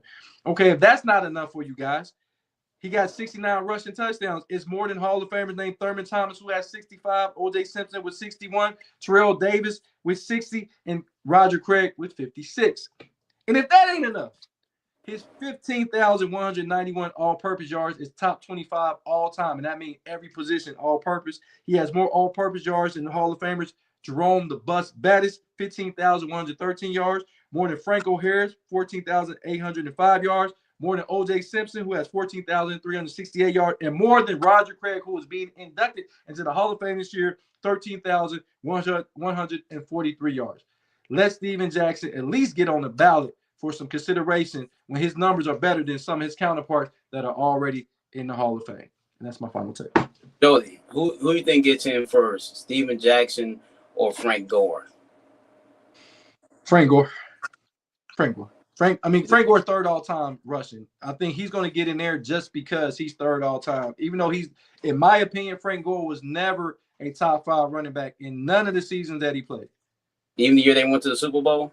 I don't think he was. That year, I think he had 1,500 yards rushing, but it was like he was like 7th on the rushing list, and he had 8 fumbles that year. Yeah, he was just real consistent running back. He never did anything flashy or anything like that. He was just good, solid, very good player. I like him. Frank Gore is solid. He's what you want. He's a constant professional. But when I think, and we talked about this, I know you're gonna, if you bring up Rondé Barber, I'm gonna cancel the fucking. You just brought it up. I'm just making sure you don't. I want to get on top of it. Pause. Whoa, you want to get top of what? Rondé Barber? What's going on here? It's crazy work. But my thing is, for you to be a Hall of Famer, and I'm being all the way real. I'm gonna see. We can, if y'all got a few minutes, we'll talk about it, right? So, if you're not top 5 at your position at no time in your career, maybe you shouldn't be considered for a Hall of Fame. If you ain't top 5 in the playoffs. You ain't top 5 in the regular season. And why is it that it seems like regular season achievements are better than playoff achievements? What do you think about this, son? I think playoff achievements make you legendary. Yeah, like look at the great play. I mean, not that he was already wasn't a great player, but look at that playoff run that Larry Fitzgerald had when they went to the Super Bowl that year. Man, that dude was playing out of his mind. They lost the Super Bowl not because of him, because but everyone remembers that great playoff run he had with the Cardinals that year where Kurt Warner was throwing in the ball. Hold on, real quick, man. Marcellus Wiley, former defensive end, radio talk show host with ESPN and Fox, has been arrested for SA, supposedly, allegedly, that's the charges. So we'll have more development on that case, but he's just been arrested, according to the news. It was the domestic shit with his wife, I think. Yeah, we'll find out what's going on with that as the story unfolds. Ray, what do you think about that Hall of Famers? You think you should be top 5 at your position at some point in time in your career, or you could just be consistent? What do you think? It depends on the situation. I think longevity of your career matters. If you had a long career, I feel like you can be consistent, throughout your career and make it, and if your numbers add up. But if you have a short career, but you were that top player for a year or 2 or 3 at some point in your career, I think yes, absolutely. Yeah, because so guys I can see it both ways. I can see it both. Yeah. Because guys that didn't play a lot, you got guys like Terrell Davis, you got guys like Darryl Sayers, you got guys like Patrick Willis. He didn't play. These guys didn't even play 10 years. What's the guy getting in this year? The linebacker from the Panthers. Yeah, the white dude, right? Yeah. Yeah, he goes. Yeah, Luke Kuechly. Luke Kuechly, yeah. I mean, it's guys that didn't play large amount of times in their career, and they still. Sterling Sharp just got in. He only played 7 years, so it's like, yeah. I don't know, man. I don't know. This Hall of Fame thing every year, it's like new. We scratching our heads on how they getting in.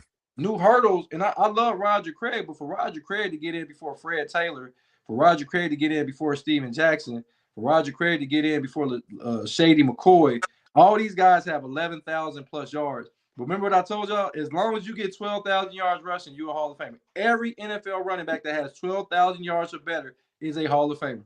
But look who Roger Craig played with in his career. He won, 2 or 3 Super Bowls? At least 2, I'm pretty sure. Okay. And it took him forever to get in. Roger Craig ain't played in the NFL in a really long fucking time. I'm not saying he deserves to get in either, but I can see why he's in there.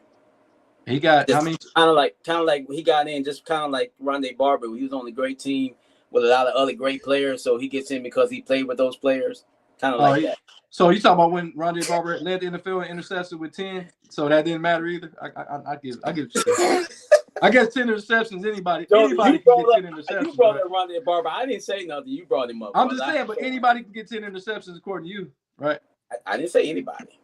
You said that he played along with great players. Shout out to Rondé Barber and his gold jacket. I'm happy for that brother. No, you're not happy for him. I just like talking shit. You ain't happy for him. I am happy for him. When I meet him, I'm going, hey, bro, good job in Tampa Bay winning that Super Bowl. Congratulations. Say the rest of the shit you're going to say. I'm going to say, I thought you was Tiki. That's what I'm going to say. I thought you Hey, Jody, how Tiki used to hold that ball up because his ass was fumbling all the time. He had that motherfucker up on his chin strap.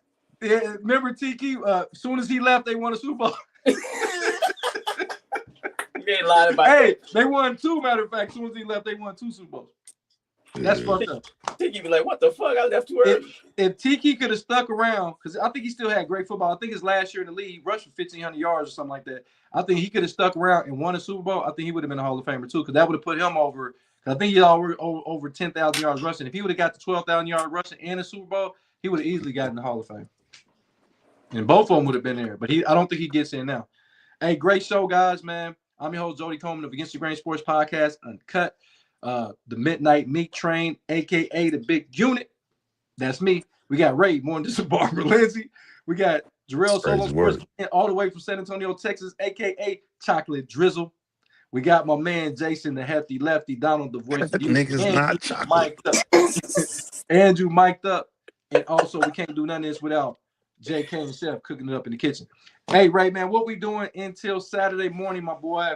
Hey, yo, we work. See y'all. Peace, peace, peace. Don't forget to like and subscribe to the page. Peace.